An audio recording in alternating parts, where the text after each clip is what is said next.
Indianapolis 500 winner Dario Franchitti and last weekend's Honda Indy 200 winner Scott Dixon are both here at the Auto Club Speedway to preview the 2012 IndyCar World Championships. New television station MAV TV was introduced as the title sponsor of the 500-mile, 250-lap, season-ending IndyCar Series race on September 15th. What can the fans expect out here?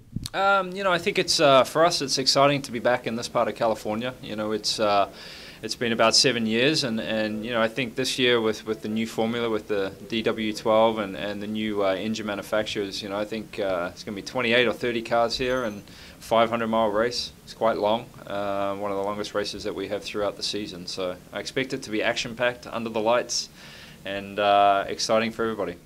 Now, what's your favorite part of being in Southern California? Like, what do you do here when you're not racing?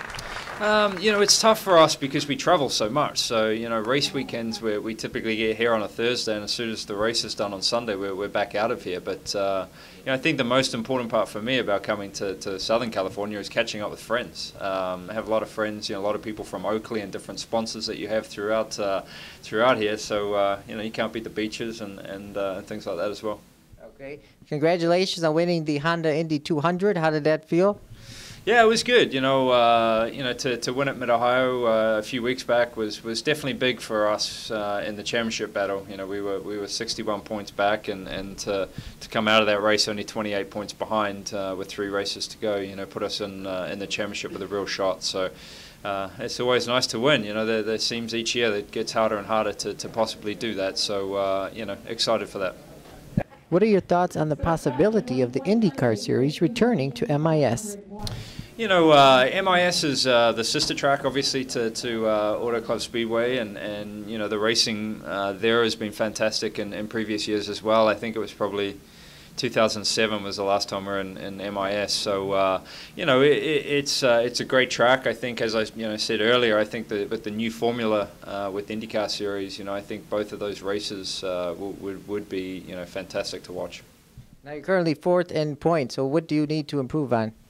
I think it's just been, I think our speed as a team, between Dario and myself, we've had the speed to be there every weekend. I think it's been reliability has been some of the issue.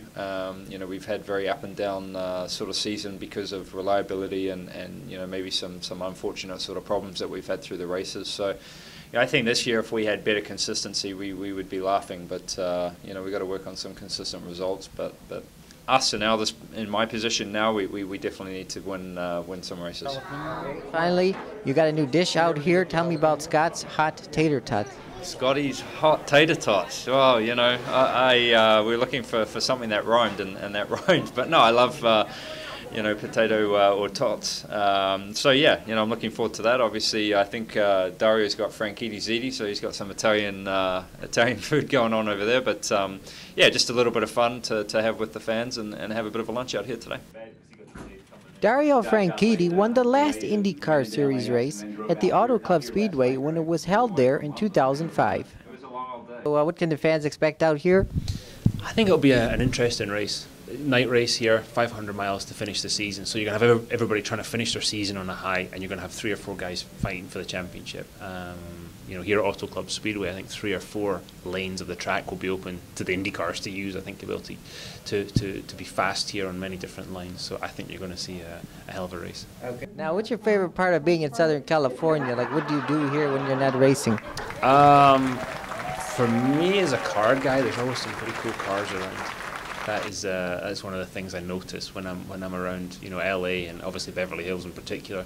And if I go up to Monterey to the historics or stuff, California's a real car culture, and that suits me. That's right. Okay. How did it feel to win the Indy 500 this year? Yeah, the win in the Indy 500 was very special. I've been lucky to win it a couple of times before. But this year was very special, being able to dedicate that win to the memory of my friend Dan Weldon. Okay. What are your thoughts on the possibility of the IndyCar Series returning to MIS? Yeah, that's something they're talking about. you know, I think we've got to get that balance of oval and road course back up, and you know, MIS would be a good place for that. I think it's recently been resurfaced, so yeah, we'll see what they come up with. Okay. Now you're currently 8th in points. So what do you think you need to improve on? Well, the performances there were fast enough. We've qualified on the front row in the last 6 races, but the results are not coming right now for a variety of reasons. And we need to, you know, myself, the team, we all need to stop making mistakes. And we need to have a little bit of luck too, which has been missing. We've had, apart from that one great day in May when we won the Indianapolis 500, it's been a very, very tough season. Okay. Now you won the last IndyCar race that was here back in 2005. So what's the secret to winning here? Fast car, great pit stops, good teamwork, good strategy, a little bit of luck as well. All those things go hand in hand. Typical, any race is the same. You gotta have a perfect day. Okay. I saw online in an article that you are asking for a separate test engine. Can you explain that? Yeah, the rules now, if you have 5 engines to see you through the whole season, but if you blow an engine up in testing, you get penalised in a race. Okay. I understand if they blow up an engine up in practice or qualifying, then there should be a penalty for the race, but not testing. I think they need to separate the two. How they're going to do that, I don't know, but that was something. And that hasn't affected me. It's affected other drivers, and I just don't think it's fair to anybody to have that. All right. And now finally, you're going to have a new culinary dish out here, Franchitti, ziti. What is that about? Good question. Oh. I didn't tell you you're going to be doing it cooking.